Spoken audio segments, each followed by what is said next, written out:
The Lost Arcade, and we're very lucky to have him here with us. So, ask him questions. I know you all have burning questions, but I do want to know how you came to film this story and how you guys got sucked into the world of arcades. Yes. I was a total outsider to the community. It wasn't that I was like coming from a gaming perspective. I've always loved video games, but it was more so just my partner Irene and I were in Chinatown one night, and we found Chinatown Fair, and we walked in, and it just instantly we felt like we felt connected to the place, and we were just felt this like energy that we knew was special. And then like a week after that first visit, 2 weeks after that first visit, I read on the Gothamist, which is a local New York news site, that there was a rumor that the arcade was closing. Yeah, and so then I was like, oh God, that's crazy. Like, and I was like looking for something to film. Yeah. And so I just brought a camera, and Irene and I went there and started filming. And we met Anthony the first night, and the more we started talking to him, and he started like introducing us to people that night, and the weeks, and then it did close that week. So it just kept we just kept finding more interesting things that built into like, oh, like this is a really important story that I feel like is worth telling, and like no one else was there documenting it, which I found to be shocking. Yeah. Like the Times covered it and stuff, but they weren't there. Like they didn't really talk to anyone. So. Happens here as well. Like you said, Francisco. Yeah. Sorry, excuse me. Oh, raise your hand if you have a question. Yeah, I had a question. It wasn't why. Was it Sam that owned the original? Why he didn't sell it to Henry? What was the circumstance there? Because you said Henry didn't have enough money. Oh, okay. You know, Sam owed a lot of money for utilities and back rent. Okay. So Henry would have had to cover those expenses, and on top of that, a little extra. And Henry made an offer, and I don't know how much it was, but it wasn't enough. And at some point, Lonnie had enough to take care of it. And the landlord, so basically, the Chinatown Fair, it should have closed years ago, but Sam kept it open because he just loved it, and he did it. I don't know how he did it, but like he did it, and they weren't even making ends meet, but he kept it open. And then when the landlord was like, all right, enough's enough, like you guys have to go, you owe too much money, the landlord couldn't rent it out again because that space was so raw, hadn't been touched in like at least 30 years, and no one would rent it without them sinking at least a couple $500,000 into it, which the landlord didn't want to do. So it just sat vacant for a year, and then I think the landlord called Sam and was like, can we do something? And then Sam was like, no, I'm done. And they knew Lonnie, and Lonnie had the resources to pull together. Are they both still open today? Yeah, and they're both doing pretty well. Better than the end of the movie shows. Yes? What was the process of making the documentary movie, including the Kickstarter in general? So the Kickstarter was really interesting because it sort of proved to us that we had, people would want to hear the story. We had like 498 backers, and through that, IGN became involved. They learned about the story and they helped fund it. And the process was, it's my first movie, so like I thought I knew what I was doing, but really didn't. And I learned how to tell a story through doing it, and I think, it was hard. Like I learned something. I was like, oh, that's the angle we gotta go down, because I found it so interesting. And then you edit it or you put it together, and you're like, oh, this doesn't feel right. And so that was a very intuitive process. It is a love. This movie is a love story to gamers like me. Going to games like arcades means a lot to me since I was a little boy, and still am gaming now. It's very difficult to see arcades go, but it keeps returning to its new form, like next level. Yeah, no, and that's the thing. I was never interested in like, I mean, I didn't want it to be a movie like about the loss of a place, or like the death of a place. Like, I was so happy when Henry opened Next Level, and even happier when when Chinatown Fair was reopening, because it meant like it became a story about evolution and change.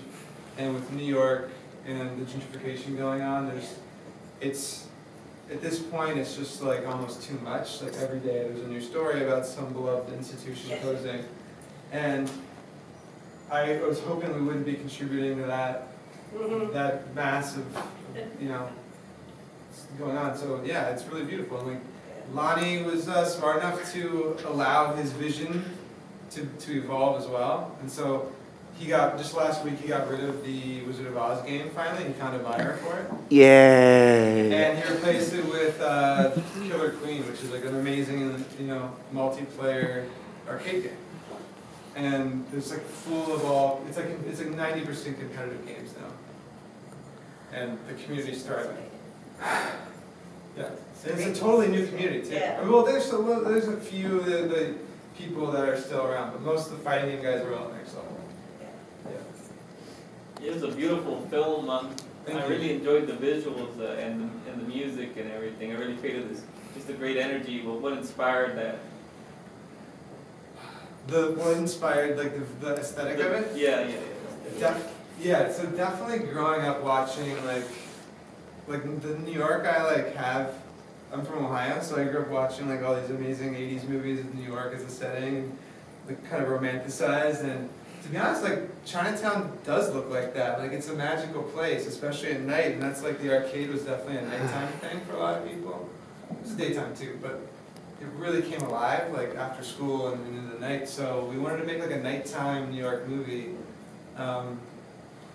and so we just wanted we chose to make it very stylized because we wanted to transport the viewer like into this place that felt very different. Like Chinatown feels different than everywhere else. Chinatown Fair felt different than everywhere else. So we thought of ways to like heighten that, and the music. Yeah, we didn't want to just do video game music because we wanted to be more cinematic than that. Yeah. So it was really important for us to find a really good composer that could understand, we want to incorporate video game music conceptually, and that's what he did. He, drawing on the instrumentation and sounds and energy of it, and we created something new. So. Yeah, it's really great. And you said it's going to come out? Yeah, the soundtrack's going to come out this week. It'll be on iTunes, and our composer Gil is it's not just the music from the movie. He's he's really put some amazing work into it. It's like a real album, and it's really cool. That's great. Yeah. Excellent. What are you working on next? We're working on. So my partner Irene's writing a script about fictional boy band, turn of the century. So it's a pretty crazy ambitious project, but we're gonna try to do it. So that's what we're focusing on, and then I think we'll do another documentary as well. So, Yeah. but nothing. We're self-releasing this, and that's actually everybody's telling me no, do the distribution deals because it's gonna be a year of your life, and I was like, no, I'll do it, and yeah, it's taking a lot of time. Yeah. But you did good at getting it out. Yeah, which is great.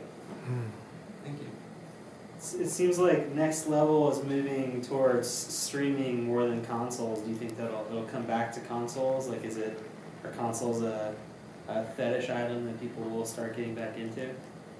You mean the cabinets? Yeah, the cabinets. Yeah, so no, I don't think so because it's total. So Henry actually had to relocate Next Level just 2 months ago because the block he was on, he moved to Chinatown, Brooklyn, a pretty industrial area, and since he moved there, it's already become too expensive.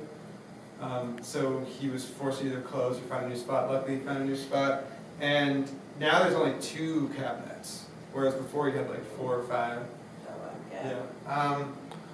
But interesting enough, he built these.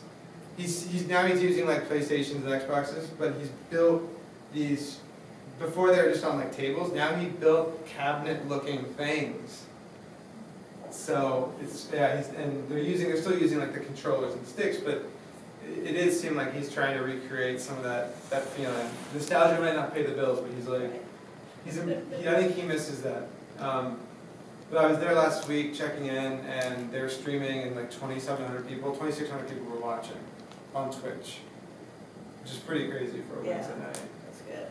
And it was like 60 people in there. Yeah. And it looks like they're putting on competitions. Yeah. There. Yeah, like, that's good. It's community too. Like the community is like Street Fighter V came out, and it's like Yeah. a little boost in business, and hopefully that will sustain itself for a while. Yeah. Yeah. Amazing how one game can make your business. Yeah, so it's like relies on it. Yeah.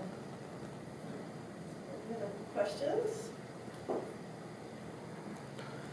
Well, thank you so much for coming and being here.